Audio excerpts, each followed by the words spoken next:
کوئی روکا بھی لکھ دے تو مہربانی. ساتھ کون چلتا ہے؟ وہ بنو آراش کے صحابی کہتے ہیں میرے نصیب دیکھو، دو جہاں کی رحمتیں، اللہ کا پیارا رسول میرے ساتھ چل رہا ہے، حضور میرے ساتھ ساتھ. کہتے ہیں اس کے دروازے پہ پہنچے تو میں سارے رستے سوچتا تھا کہ لوگ تو کام کراتے ہیں تو بڑھ کے مارتے ہیں، ایسی کی تیسی کرا دیں گے، ہو ہی نہیں سکتا وہ پیسے. کہتے ہیں حضور نے تو کوئی بات ہی نہیں کی، میں ہی کرتا رہا، حضور تو چپ ہے، نظریں جھکی ہوئی ہیں. میں کہتا تھا وہ بڑا بدماش ہے، حضور کیسے بات کریں گے اس کے ساتھ. لیکن جب اس کے دروازے پہ پہنچے، دستک دی، وہ باہر نکلا تو کہتے ہیں مصطفیٰ کی جھکی ہوئی نظروں کو میں نے اٹھتے ہوئے دیکھا. ہو ہلکا یارا تو بریشم کی طرح نرم، رزم حق کو باطل ہو تو فولاد ہے مومن.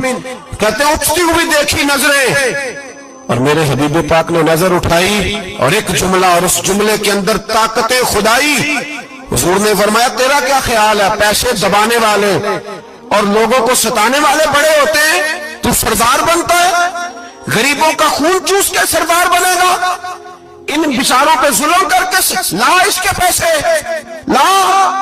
کہتے ہیں اس کی ٹانگیں کانپنے لگی، کہنے لگا جی میں ابھی لایا. ادھر سے عتبہ نے بندہ بھیجا، کہنے لگا پتہ تو کرو، پیچھے جاؤ تو صحیح بنتا کیا ہے. وہ جاسوس بھی کھڑا ہے چوک، ابھی لایا جی میں. فٹافٹ پیسے لایا. بنو آراش کے قبیلے کے وہ صحابی کہتے ہیں نبی پاک علیہ السلام نے پیسے مجھے دیے اور فرمایا ابو جال تیری آئندہ شکایت نہ آئے. کہنے لگا بھی نہیں آئے گی. کہتے ہیں حضور نے مجھے پیسے دیے، قربان جاؤں محبوبہ تیری شان پہ، میرے کام آئے ہیں، میرے ساتھ آئے ہیں، مجھ پہ مہربانی کی ہے، اور مجھے سے فرما رہے ہیں تو اگر اجازت دے تو میں جاؤں. تو اگر خود بھیک دے، خود ہی کہے منگتے کا بھلا ہو، تو کہے تو جاؤں. کہتے ہیں میں رو پڑا.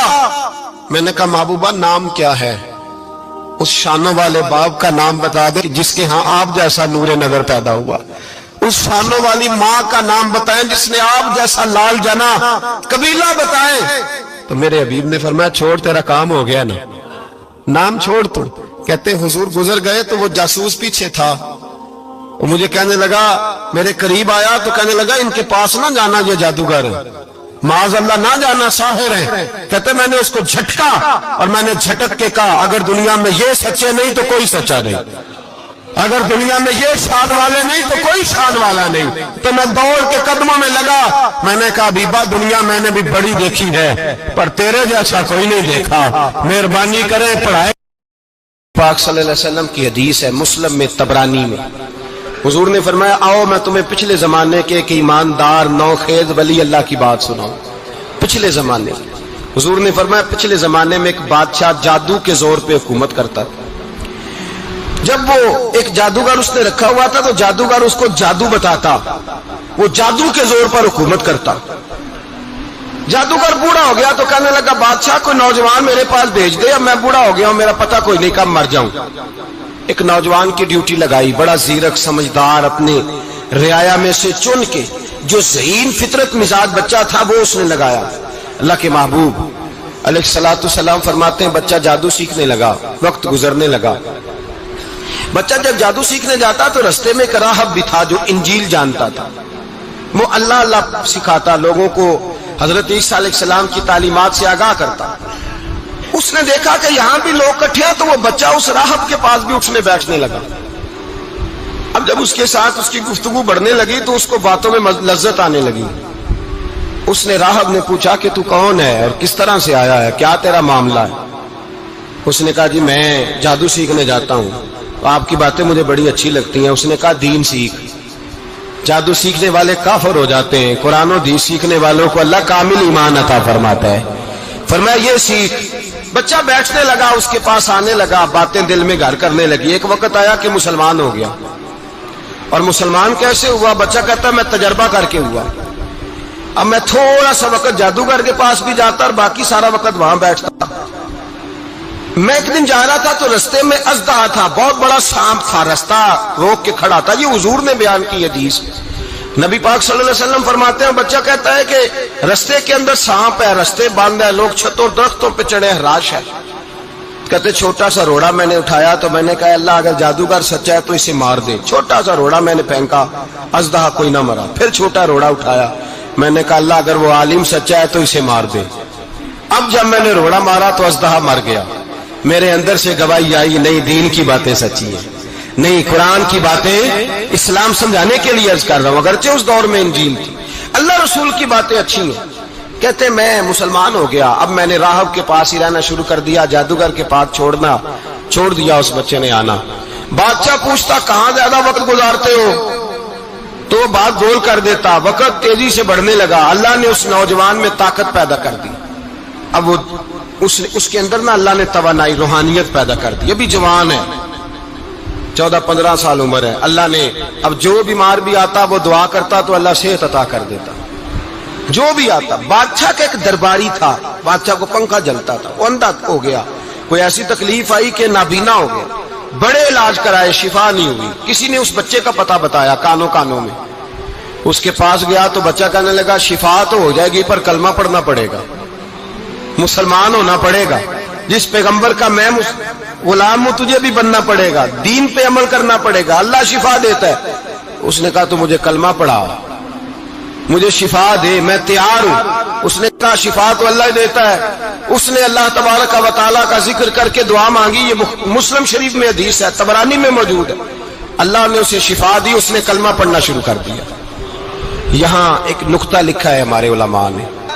بادشاہ کے پاس وہ واپس گیا, وہ جو آدمی جس کی آنکھیں ٹھیک ہوئی تھی. بادشاہ نے پوچھا کہ کیسے شفا ملی, تو کہنے لگا میرے رب نے شفا دی ہے. بادشاہ سجدے کراتا تھا, اپنے آپ کو منواتا تھا معاذ اللہ. کہنے لگا میرے علاوہ کون رب ہے؟ اس نے کہا وہی رب ہے جس نے تجھے پیدا کیا ہے, اور وہی رب ہے جس نے مجھے اندھے کو آنکھیں دی ہیں, وہی ہے میرا مالک. کہا اچھا تو مجھے نہیں مانتا؟ کہا نہیں میں اپنے رب کو مانتا ہوں. بادشاہ نے اسے سزا دی, ستایا. اس نے بچے کا پتہ بتایا, پر بچے کو بلا کے ستایا تو اس راہب کا پتہ بتایا. راہب بھی قتل ہو گیا, نابینا بھی قتل ہو گیا. بادشاہ نے کہا سپاہیوں سے اس بچے کو لے جاؤ اور پہاڑ کی چوٹی پہ جا کے نیچے پھینکو تاکہ مر جائے. بچہ پہاڑ کی چوٹی پہ گیا تو ہاتھ اٹھا کے کہنے لگا یا اللہ میرے لیے نہیں اپنے لیے, میرے لیے نہیں اپنے لیے انہیں اپنی قدرت کے جلوے دکھا. میرے لیے نہیں, اللہ کے بندے اپنی جان بچانے کی دعائیں نہیں مانگتے, اپنے لیے انہیں اپنی قدرت کے جلوے دکھا. یہ دعا مانگی, جتنے لوگ ساتھ آئے تھے وہ سارے زمین پہ گرے اور سب مر گئے, پہاڑ سے گر کے مر گئے. بچہ واپس سیدھا بادشاہ کے پاس کہنے لگا لو بھائی میرے رب نے مجھے بچا لیا ہے. جوان کا ایمان دیکھو, میرے رب نے مجھے, بولو میرے اللہ نے مجھے ایمان کی گواہی دے رہا ہے, میں بچ گیا ہوں, تو جھوٹا ہے, میرا رب سچا ہے. اس نے کہا لے جاؤ اس کو دریا میں, کشتی میں بٹھاؤ, بیچ دریا کے جا کے دھکا دے دو. بیٹھے کشتی میں, دریا کے بیچ گئے, اور جب جا کے وہاں اس کو دھکا دینے لگے تو اس نے کہا اللہ میرے لیے نہیں اپنے لیے انہیں اپنی قدرت کے جلوے دکھا. بس ایک طوفان سا آیا, جتنے سپاہی ساتھ آئے تھے ڈوب کے مر گئے. وہ بچہ اٹھا اور سیدھا پھر بادشاہ کے پاس, اسی کے پاس کہنے لگا لو بھائی میرے رب نے مجھے بچا لیا ہے, تیرے پاس آیا ہوں. وہ کہنے لگا تو کیا مصیبت میرے گلے پڑ گئی ہے, کیسے جان چھوٹے گی؟ تو بچہ کہنے لگا اگر تو مجھے باندھے درخت کے ساتھ اور سارے ملک کو بلائے, لوگوں کو اکٹھا کرے, پھر تو مجھے تیر مارنا, میں تجھے بتاؤں گا کیسے مارنا ہے, میں مر جاؤں گا. اللہ کا بندہ نوجوان, ایمان دیکھو, مرنے کے طریقے بتا رہا ہے. میں تجھے بتاؤں گا میں کیسے مروں گا. یہ بات کہی, بادشاہ نے سارا مجمع جمع کیا, ملک سارا باہر آ گیا, درخت کے ساتھ باندھ دیا. کہنے لگا بھائی لوگوں یہ مجھے مارنا چاہتا تھا, مار نہیں سکا, اب میں اسے بتانے لگا ہوں کہ میں کیسے مروں گا. اسے کہو جب تیر مارے تو ساتھ میرے رب کا نام بھی لے, میں اپنے رب کے نام پہ جان دوں گا, ایمان کی پختگی میں اللہ کے نام پر جان دوں گا. اسے کہو رب کے نام پہ مارے, مر جاؤں گا. بادشاہ نے اللہ کہہ کے تیر مارا, پیشانی میں لگا, بچے کی روح پرواز کر گئی, جتنا مجمع کھڑا تھا سارا کل